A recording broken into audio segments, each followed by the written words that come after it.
पर लाए। हाँ, देवेंद्र फडणवीस बोले, सुनो ओवैसी, ए देवेंद्र फडणवीस, याद रखो तुम मेरी जबान का मुकाबला नहीं कर सकते ना। अगर तुम मोदी अमित शाह भी बैठ गए तो मेरी जबान का मुकाबला नहीं कर सकते। इन्होंने क्या बोले, ए ओवैसी, वो क्या बोले, ये वोट जिहाद, धर्म युद्ध। हम इलेक्शन कमीशन ऑफ इंडिया से पूछना चाहते हैं, क्या ये जबान इलेक्शन के कानून के ताबे है या उसके खिलाफ है? इलेक्शन कमीशन ऑफ इंडिया जवाब दो। ये महाराष्ट्र के चीफ इलेक्टोरल ऑफिसर से हम पूछना चाह रहे हैं, मेरा नाम लेकर जिहाद का नाम लिया जा रहा है, धर्म युद्ध का नाम लिया जा रहा है, क्या ये इलेक्शन कानून के खिलाफ नहीं है? क्या ये मॉडल कोड ऑफ कंडक्ट के खिलाफ नहीं है? ये लोकशाही है, जमहूरियत है, यहां पर धर्म युद्ध और जिहाद कहां से आ गया फडणवीस? खैर, तुमने बोला, अब तुमको खुजली होगी अब जब मैं बोलूंगा यहां से। अब सुनो देवेंद्र फडणवीस, तुमने कई एमएलएस को खरीद लिया, चोरी कर ली, तो तुमको क्या बोला जाए? डाकू बोला जाए या चोर बोला जाए? तुमने महाराष्ट्र से एक ड्रग पार्क का प्रोजेक्ट आ रहा था 3000 करोड़ का, टाटा एयरबस का प्रोजेक्ट 22,000 करोड़ का महाराष्ट्र को आ रहा था, वेदांता फॉक्सकॉन का 1,55,000 करोड़ का प्रोजेक्ट आ रहा था, मेडिकल की इक्विपमेंट बनाने का प्रोजेक्ट आ रहा था 4,024 करोड़ का। अरे देवेंद्र फडणवीस, तेरे को इतनी हिम्मत नहीं हुई तो रोक दिया उसको, गुजरात कहीं को जाने दिया रे? हाँ, 1,80,000 करोड़ का प्रोजेक्ट महाराष्ट्र को नहीं आया, गुजरात को चले गया। क्यों? तुम तुम्हारे पप्पा जी से डर गए थे मोदी के? ये फिर आप देखो, और हम बताना चाह रहे हैं, फडणवीस ये समझते हैं क्योंकि वो फडणवीस हैं तो असदुद्दीन ओवैसी को दबा सकेंगे, क्योंकि वो फडणवीस हैं तो ये चाहते हैं कि लोग उनके पैरों के पास बैठ जाएं। वो फडणवीस हैं तो ये समझते हैं कि वो मुझे जिहाद या धर्म युद्ध के नाम से पुकारेंगे। वो फडणवीस हैं तो समझते हैं कि मैं असदुद्दीन ओवैसी को नीचे गिराऊंगा। अरे देवेंद्र फडणवीस, तुम जिस चीज को लाना चाहते हैं ना औरंगाबाद में, वो चीज कभी नहीं आएगी इंशाअल्लाह ताला। मैं लिख के रख रहा हूं, वो इसलिए नहीं आएगी फडणवीस क्योंकि बाबा साहेब अंबेडकर ने जो संविधान बनाया उसमें फडणवीस भी बराबर है, ओवैसी भी बराबर है, कोई ऊपर कोई नीचे नहीं है। और फडणवीस, मैं तुमको चैलेंज कर रहा हूं, तुम महाराष्ट्र में किधर भी हो, तुम्हारी जबान पर दूल्हे भाई का नाम तो आ गया ना। अब तुमसे मैं कह रहा हूं फडणवीस, तुम्हारी जबान से जरांगे पाटिल का नाम निकलेगा, जरांगे पाटिल का नाम निकलेगा फडणवीस, तुम्हारी जबान लड़खड़ा जाएगी जरांगे पाटिल का नाम लेने से। बोलो, हिम्मत है तो बोलो फडणवीस, जरांगे पाटिल बोलो। तुम नहीं बोलेंगे? बोलेंगे नहीं नहीं, ओवैसी बोल सकता हूं, दूल्हे भाई है, मेरे भाईजान है, बोलूंगा। अब भाईजान किसको बोलते मालूम, लाइटर वेन में, मगर जरांगे पाटिल का नाम नहीं लेंगे फडणवीस। तुम फडणवीस बोलो, जरांगे पाटिल नहीं बोल सकेंगे। डर नहीं लगता, कच्ची हो जा रही पूरों की। और देवेंद्र फडणवीस, तुम बार बार जिहाद जिहाद बोलते। सुनो फडणवीस, तुम्हारा हीरो जेल में बैठकर अंग्रेजों को लव लेटर लिख रहा था।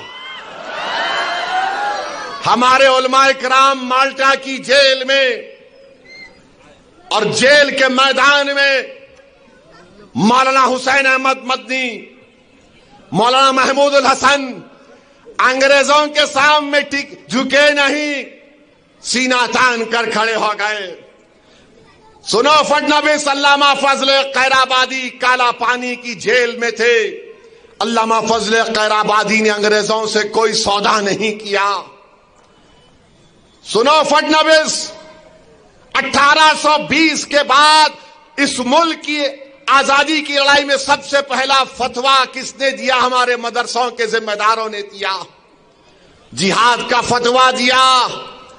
फडणवीस, जब तुम्हारे बुजुर्ग नहीं थे, अंग्रेजों से लड़ने का तरीका हमने देश को सिखाया। हमने बताया कैसे अंग्रेजों को भगाया जा सकता है।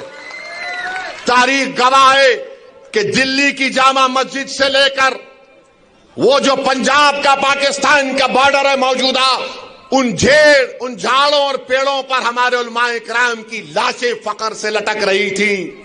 वो लटक तो रही थी मगर पुकार पुकार कर पैगाम दे रही थी तुम जैसे फडणवीस लोगों को कि देखो, इस देश से हमने मोहब्बत की और इस देश को आजाद कराने के लिए हमने अपना सब कुछ कुर्बान कर दिया। आज फडणवीस बोलते जिहाद। फडणवीस, तुमको जिहाद, फडणवीस क्या बोले?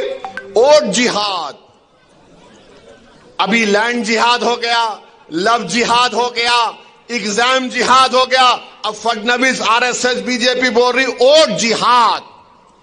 यानी धूलिया में मालेगांव सेंट्रल की सीट से बीजेपी के उम्मीदवार को वोट नहीं मिला तो फडणवीस बोल रहे वोट जिहाद।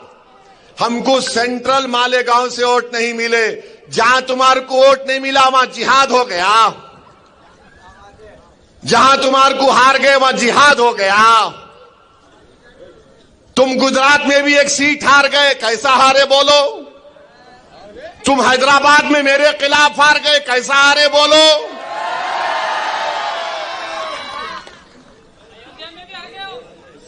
अयोध्या में भी हार गए।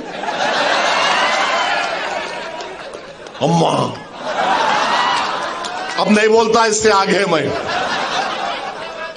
बोलो फडणवीस, कैसा हारे? मोदी की मेजॉरिटी कितनी कम हो गई? बहुत कम हो गई मोदी की। कुछ भी अच्छा नहीं बना रहे उन्होंने। अब बोलो, मगर मेरे भाई मालेगांव सेंट्रल की बात फडणवीस ने की। 1818 में अंग्रेजों और मराठाओं की जंग हुई थी, तीसरी जंग। मराठाओं की फौज में मुसलमान थे।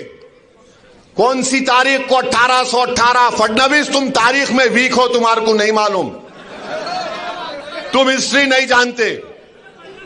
हाँ, कुछ भी नहीं जानता, छोड़ो उन्हें। तो 1818 में अंग्रेजों के खिलाफ मराठाओं ने जंग की थी और उस जंग में मुसलमान थे। मुसलमान मालेगांव के किले पे खड़े हो गए और अंग्रेजों को से मुकाबला किया। उसमें 30 से ज्यादा सिपाही शहीद हो गए और अंग्रेजों को, उन मुसलमानों को जो मराठाओं की फौज में थे, 36 तोपों को इस्तेमाल करना पड़ा। 8000 गोले गिराए, 35,500 गन पाउडर इस्तेमाल करना पड़ा।